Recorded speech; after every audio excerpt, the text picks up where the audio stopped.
Hey everyone, and welcome back to the deep dive. It's great to be here. Today we're going to be taking a deep dive into shareholder loan agreements. Right. These agreements can be kind of a tricky thing to get your head around, Yeah. but we're going to try to break it down for you and figure out just exactly how they work and why they're so important. Yeah, definitely. They can be a really powerful tool for both the shareholder who's loaning the money and the company that's actually receiving it. Yeah, that's what I find so interesting about them. Yeah, Both sides can really benefit from it if it's done right. for sure.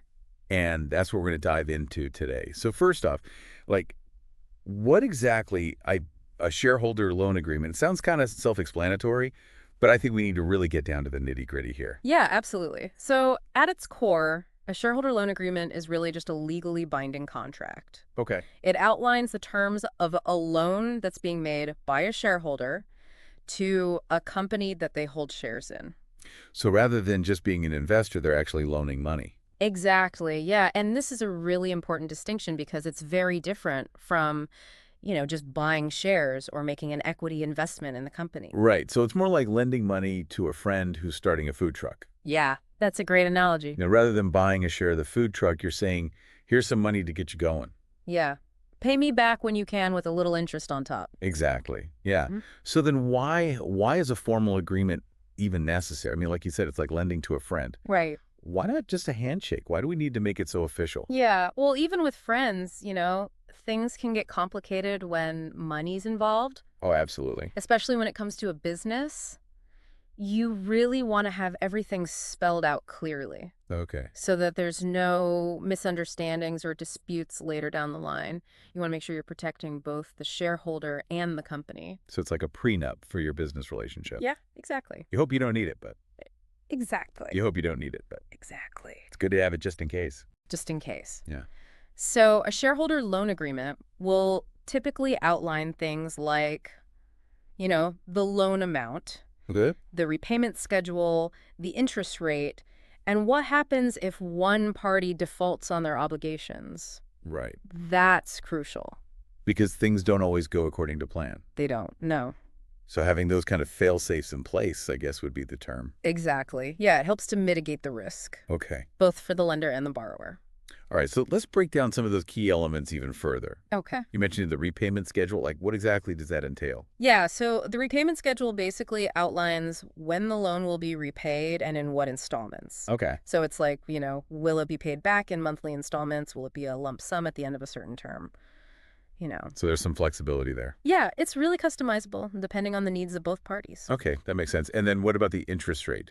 Yeah, so the interest rate's basically the cost of borrowing the money. It can be fixed, so it stays the same throughout the loan term, or it can be variable, it fluctuates Right.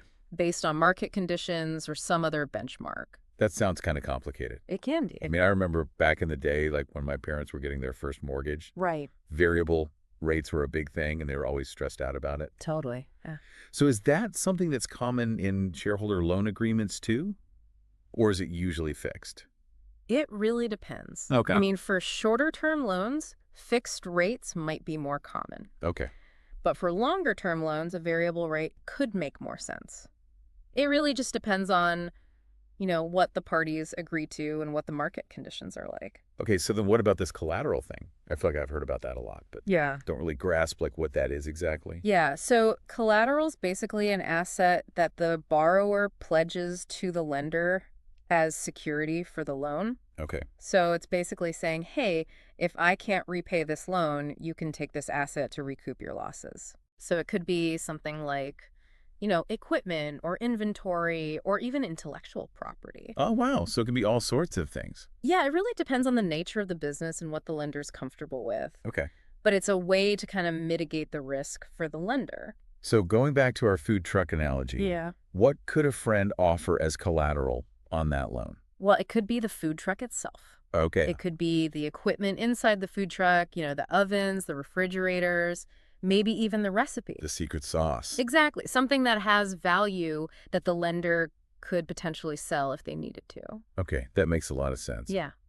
But of course, we can't just talk about, the money and the collateral and all that. We have to talk about the legality of it all. Absolutely. These agreements need to be rock solid from a legal standpoint. Yeah. I mean, they're legally binding contracts, so. Right. It's super important that they comply with all applicable laws and regulations. Oh man, that sounds like a whole other can of worms. It can be. So how can people make sure that they're creating an agreement that's both fair and legally sound?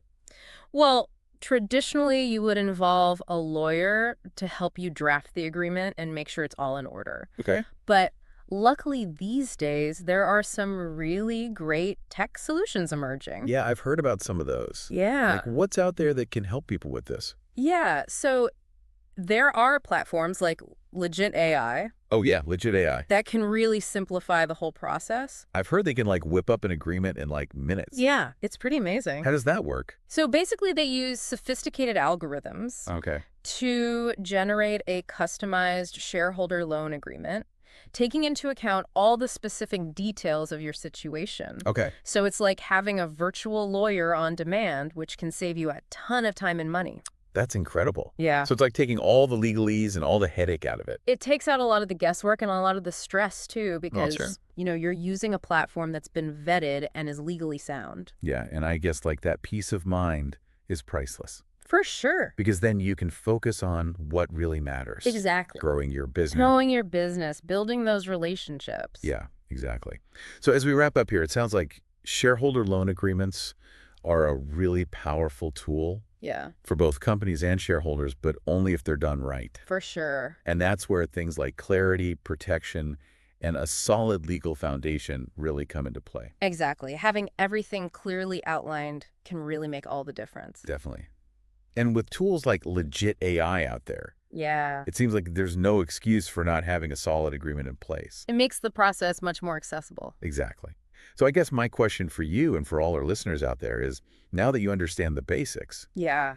what specific concerns or scenarios would you want to address in your own shareholder loan agreement? That's a great question to think about. Yeah, it's something to really consider. Definitely. So thanks for joining us for this deep dive. Hopefully now you feel empowered to navigate the world of shareholder loans with confidence. Absolutely. It's all about being informed and prepared. Exactly. And until next time, happy investing. See ya. Bye.